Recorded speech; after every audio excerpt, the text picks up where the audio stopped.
Hay dificultades con los tratamientos porque se generan, y esto lo conocemos ya muy bien y desde hace mucho tiempo, que las mujeres tratadas frecuentemente con antibióticos por itus recurrentes suelen generar resistencias bacterianas, con lo cual se hace muy difícil mantener el ecosistema, mantener la flora, y la cantidad de efectos adversos por el uso indiscriminado de antibióticos se hace cada vez más frecuente, más difícil de frenar, desde ya los incrementos en gasto de salud, pero fundamentalmente yo diría que lo que importa es el impacto en la calidad de vida a todas las edades de la mujer.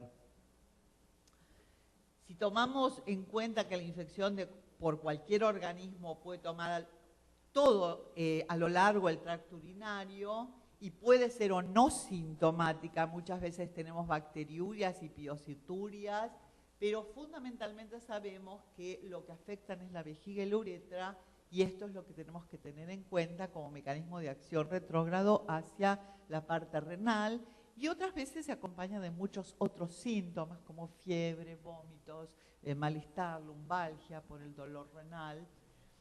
Y cuando las bacterias ingresan en el tracto urinario, ahí a partir de se hace la multiplicación bacteriana y la infección ya está presente, sabiendo que el coli y menos la clamidia y el micoplasma dan las formas más comúnmente vistas o que son motivo de consulta, como son la cistitis y la uretritis. De modo que un poco en broma, un poco en serio, una vez que han logrado hacer el pinchazo o atravesar el epitelio, el uroepitelio, se produce la multiplicación y reproducción del coli, ¿sí?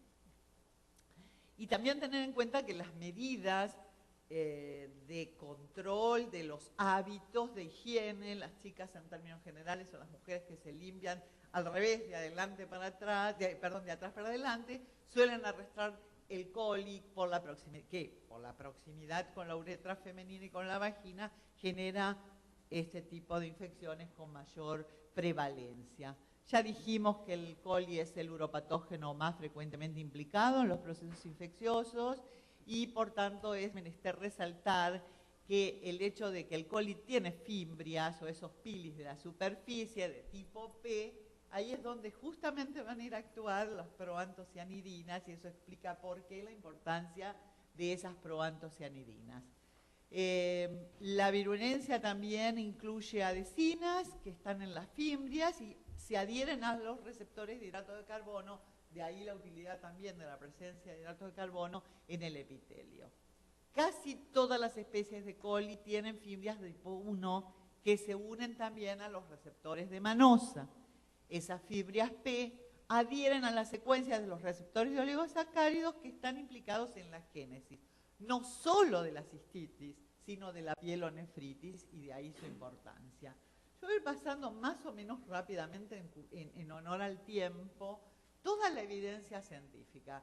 Quiero recordar que cuando uno dice que el nivel de evidencia es A, es una muy fuerte evidencia científica. Y de la A y la B, que son las fuertes evidencias científicas que derivan fundamentalmente de los metaanálisis de randomized, de megatrials, se llega a aquellas evidencias indirectas que son las que no cuentan a la hora de prescribir, que son las que no respaldan nuestra prescripción.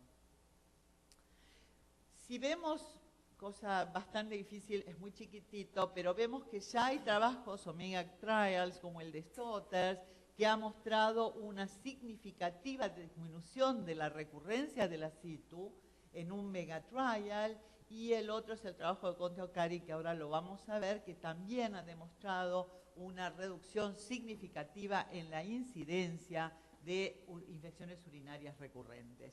Este es el estudio de Stotters, que, bueno, esto es una foto un poco explicando y siempre recordando que la recurrencia en las mujeres puede generarle problemas mayores, por tanto, la importancia de la prevención, ¿sí?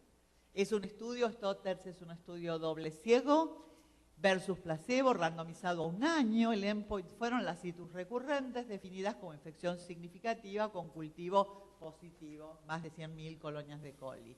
El gold estándar fue demostrar que las pacientes que recibieron extracto de cranberry redujeron al menos un 50% la recurrencia de infecciones urinarias. Es un nivel de evidencia A, donde se comparó el cranberry en forma de tabletas y de jugos, que después vamos a ver la forma de presentación, versus placebo. Y aquí vemos lo que muestra, donde hay una reducción P estadísticamente P significativa con respecto a la incidencia o el número de itus en las pacientes tratadas con cranberry en relación a la columna más alta, que es el placebo. Este estudio encontró entonces que el dry cranberry juice, o sea, el DCG, es efectivo en la prevención de recurrencia de infecciones urinarias en las mujeres. Un 40% menos de incidencia versus placebo y un 50% menos de incidencia de ITU en un año. O sea que es altamente significativo. Como vemos en la flecha, hay una reducción del 40% de recurrencia en las infecciones urinarias según el trabajo de Stotter. Este es otro trabajo de Valentova, que también es un randomized clinical trial versus placebo, en que se mostró 2 dosis a 8 semanas, donde se determinaron parámetros bioquímicos y actividad ex vivo de la antiadherencia. Se demostró también el efecto del mecanismo de acción ex vivo, ¿no? Fueron 65 mujeres sanas de diferentes edades, de 19 a 28 años, que no tenían historia de litiasis o tratamientos con antibióticos previamente, randomizadas a placebo o a 2 dosis de cranberry. Y el estudio demostró que después de 8 semanas del consumo del cranberry, la orina tenía un efecto inhibitorio, eso es lo que demostraron en ex vivo, en la adhesión de las bacterias causantes de recurrencias agudas, de itus agudas y de recurrencias de las crónicas. Se olvidaron en el estudio o fallaron en identificar cuáles eran los metabolitos del cranberry responsables del efecto. Esta es la crítica a este estudio y es el gold estándar de las actuales investigaciones de este grupo. Por otro lado, tenemos este estudio donde se muestra in vitro y en vivo la evidencia y la disminución de la dosis dependencia de Escherichia coli y virulencia después del consumo de cranberry.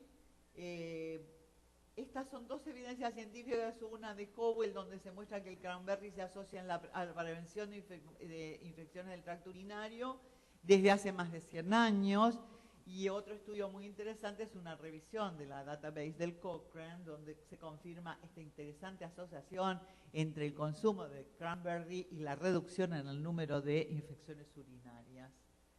Otras evidencias como de Schlager y Foda muestran que no hay una evidencia, estos autores muestran que no hay una evidencia contundente de que pueda usarse una vez que se instala la ITU. O sea, no estamos hablando de usar cranberry en reemplazo de la primera línea de tratamiento que desde ya debe ser antibiótico.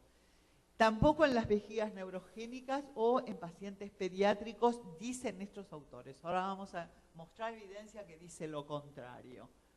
En la prevención de las infecciones pediátricas, desde hace mucho tiempo se está haciendo en el servicio de pediatría de un hospital en España un trabajo con un número importante de chicos, es un doble ciego randomizado versus placebo y versus antibiótico trimetoprima en las infecciones urinarias recurrentes de los niños. 398 niños de la provincia de Granada a un año. Y en este estudio se ve que el riesgo de infección urinaria se estima en los niños de 10 a 30%. Cada nueva infección urinaria puede aumentar el riesgo de daño renal, ya lo hemos dicho. El problema radica en que la administración mantenida de antibióticos modifican la flora bacteriana, esto también lo conocemos muy bien, e incrementan la resistencia a los antibióticos.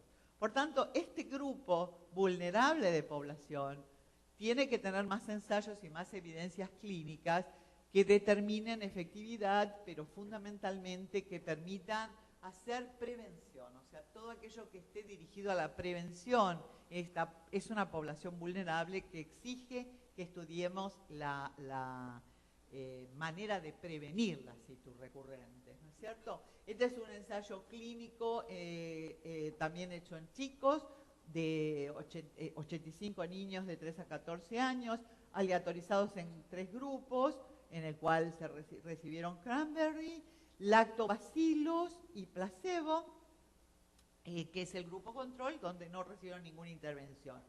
Y la conclusión de este estudio demostró una reducción del 23% en la prevalencia de infecciones en pacientes tratados con extracto de arándanos.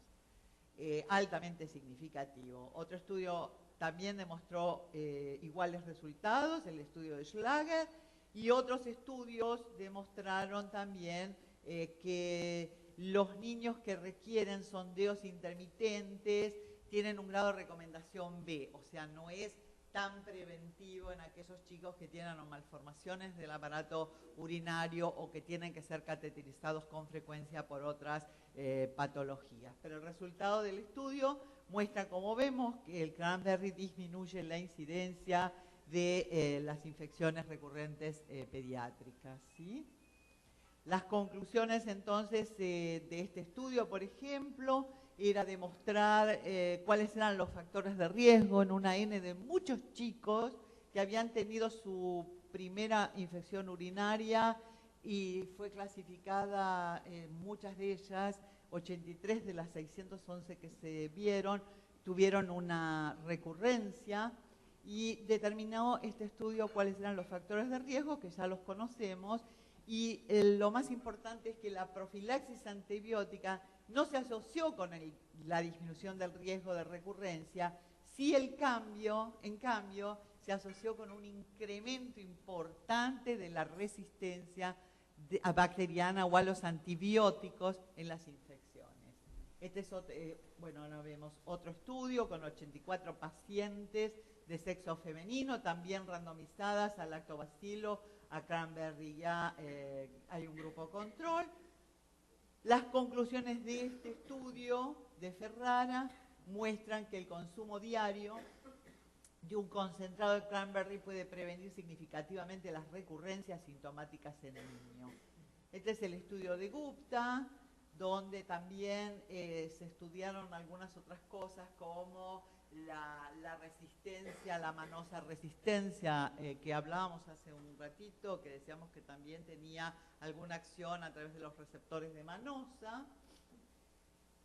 La evidencia científica ha demostrado que se pueden usar dos tipos. La mayor cantidad de los trabajos fueron hechos con dos tipos de cranberries, que son las cápsulas y el extracto de proantocianidinas, y la antiadherencia observada in vitro permite sostener el mecanismo químico de acción y demostrar su eficacia en la prevención de itus en mujeres.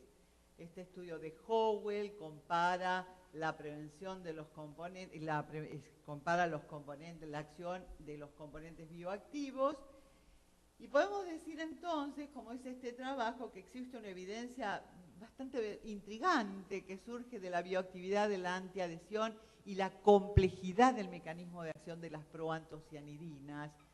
Las inusuales características de los cranberries pueden ayudar a explicar el efecto positivo que tienen sobre las infecciones del tracto urinario, y sobre PK se requieren, así como sobre actividad estructural, se requieren más estudios, por supuesto. Este es el estudio de Dubois, donde no se encontró evidencia directa de seguridad o daño a la madre o al feto. Lo que no se pudo demostrar, sí se demostró en embarazadas, 400 mujeres embarazadas que no presentaron eventos adversos ni recurrencias con el consumo de cranberry. Todavía no se ha podido demostrar en lactancia. Este es un estudio que muestra que 400 mujeres noruegas tratadas con cranberry fueron durante la gestación, durante el embarazo, no tuvieron eventos adversos, como dije antes, y tuvieron menor recurrencia de infecciones urinarias. Entonces, es otro estudio muy interesante, que es el estudio con Teocari, que les había mostrado hace unos momentos, que era uno de los megatrials que se consideran como evidencia de nivel A, fuerte evidencia científica, publicado en el British Medical Journal, como vemos, donde el objetivo era determinar si las infecciones del tracto urinario se pueden prevenir con